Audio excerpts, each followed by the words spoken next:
नमस्कार दोस्तों, आज की कहानी है जोरू का गुलाम।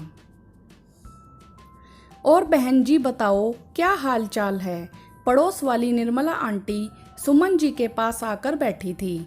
बस रोज का यही काम था, कभी कोई आ जाता और कभी कोई चला जाता। सुमन जी बोली, और बहन जी क्या हाल चाल है।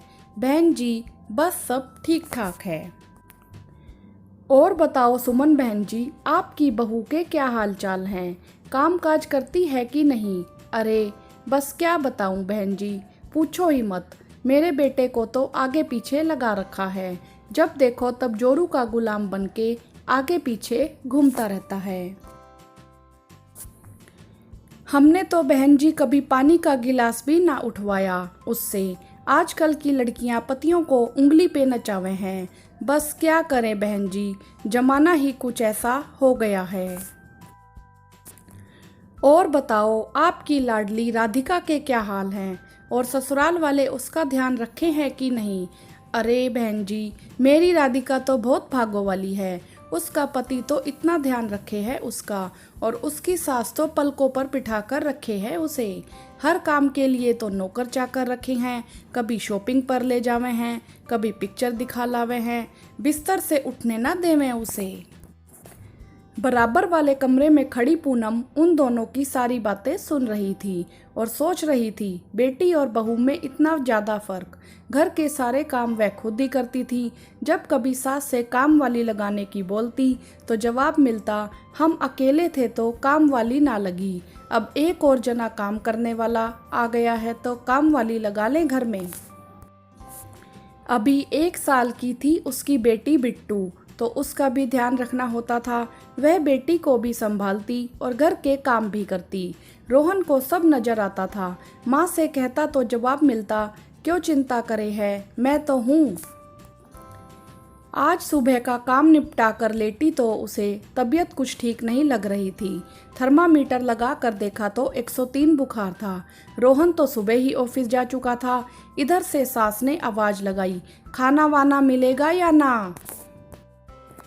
पूनम ने कहा, मम्मी जी आज मेरी तबीयत ठीक नहीं है, बुखार भी हो रहा है, तो आप ही आज कुछ बना लीजिए और बिट्टू को भी खिला दीजिए।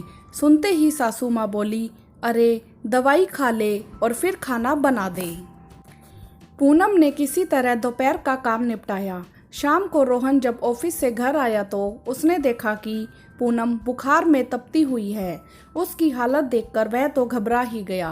पहले उसे बुखार की दवाई दी और चाय बनाकर उसको 2 बिस्किट खिलाए। उसके माथे पर पट्टी रखी।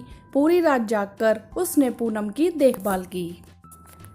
सुबह उठकर रोहन रसोई में चाय बनाने गया तो सुमन जी बोली, रात भर आराम तो कर लिया महारानी ने, अब 9 बज गए हैं, अभी तक सो रही है। सुनकर हमेशा चुपचाप रहने वाला रोहन को गुस्सा आ गया। बोला, मम्मी जब राधिका के पति उसके लिए दिन रात लगे रहते हैं, उसका इतना ध्यान रखते हैं, तब तो आप बहुत खुश होती हो, लेकिन अगर मैं पूनम के लिए थोड़ा सा भी कुछ कर देता हूँ तो सबको दिक्कत हो जाती है।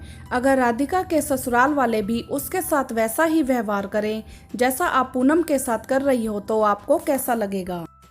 अगर आपको ऐसा लगता है कि पूनम की थोड़ी सी मदद कर देने से, उसका ध्यान रखने से मैं जोरू का गुलाम बन गया हूँ, तो हाँ, ऐसा जोरू का गुलाम बनना मुझे मंजूर है।